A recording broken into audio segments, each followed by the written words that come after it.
I'm talking with Chris Bacchus, the state FFA advisor from down at Camp Couchdale, his home away from home right now this weekend. Chris works with the Department of Education here in Arkansas and has been leading the FFA program for the last several years. And Chris, great to see you virtually today. We've got some exciting news to share with people that'll view this conversation that we're having right now.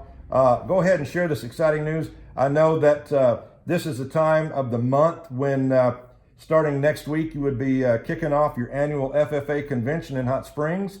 It will be held. It's just going to be delayed a little bit. Talk about that.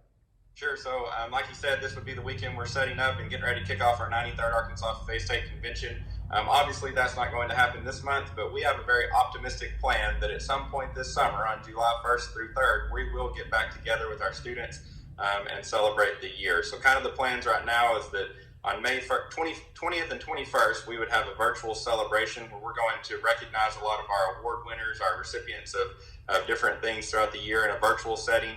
We'll also have the talent contest at that time in a virtual setting, and also select our state officer team for the 2020-2021 year in that May celebration with virtual online voting. Then the optimistic plan is that on July 1st through the 3rd, we're going to have the 93rd Arkansas FFA State Convention still in Hot Springs at the Garland County Fairgrounds at Camp Couchdale, and then sessions at the Hot Springs Convention Center still. And so we'll have our state career development events there, our district leadership and our state leadership finals, along with an opening and a closing session to celebrate our students there. So kind of explain how the students have adjusted to online education and then communicating with you, their local chapter directors there, and then how they're going to be campaigning. Your officer team candidates are going to be campaigning online. Yeah, so I can't say enough good things about our teachers and our FFA advisors of how they've rallied around their students. I know they miss them. We've been having weekly Zoom conversations with our teachers to try to support and come up with solutions for challenges that they are having. But our students have shifted pretty quickly to online learning and sharing how they're being successful.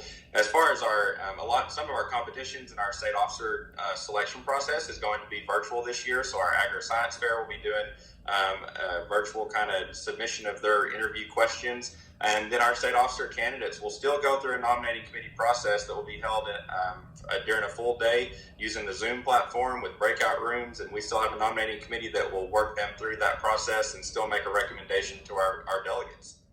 Awesome. And just again, great news that even though it's being delayed a little bit and they're having to make some adjustments, FFA is still alive and well, isn't it? Yes, sir.